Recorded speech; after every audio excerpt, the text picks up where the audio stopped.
Higgins. Popeye is God. Popeye is God. Brian Higgins.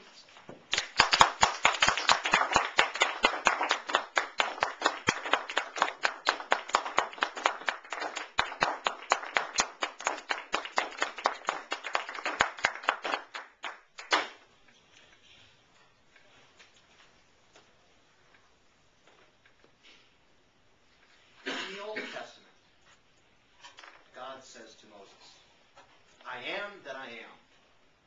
Go and tell the Israelites, I am, has sent me to you. I am what I am, and that's all what I am. Popeye. Clearly, Popeye must be God. And what about sweeping? I don't remember anybody ever actually touching olive oil. And then bam, baby! Seems like an immaculate conception to me. And has anyone ever heard of extra virgin olive oil? Now, we've all heard that power corrupts.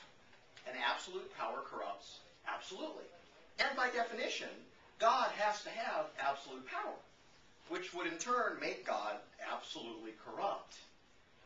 Interesting line of logic. Now, we've all seen that Popeye is fairly easily swayed by drink and women and spinach, whatever that is specifically. And when he does, he becomes extremely powerful. So clearly both God and Popeye are extremely powerful and extremely corrupt. Again, Popeye is clearly God. Now, some people like to hear about miracles. Popeye can talk and fight and smoke his pipe all at the same time, underwater. And talk about suffering and rising again. Have you seen anything take the kind of beatings that Popeye can and get up? And take beatings and get up? Again, sounds very miraculous to me. And so I am now accepting donations for the First Church of Popeye.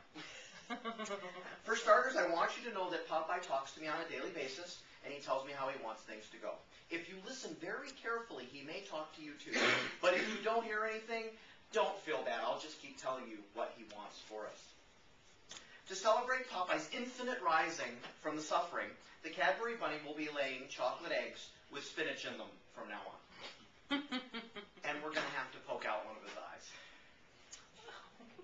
Of course, none of us can ever hope to live up to the perfection that is Popeye with the one good eye and the big freaky forearms.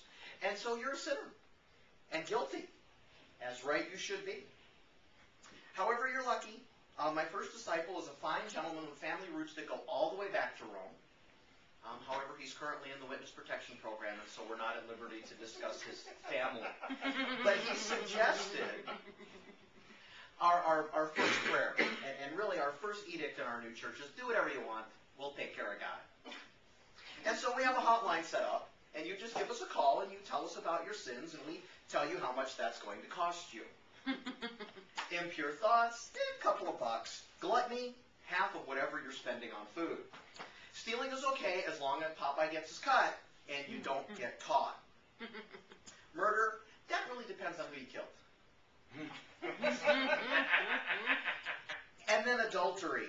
That's a real common mistake. It's a typo. The commandment was supposed to read, thou shalt not admit adultery. I've been entrusted to make sure that your guilt donations are put to good use in Popeye's work in this world. And so our central office is going to be in Las Vegas, seeing as that's where all of the really good sinning is going on.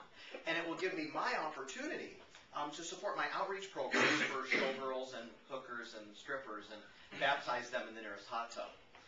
Because when a little bald guy with one eye tells me to get in a hot tub with a bunch of strippers, who am I to argue?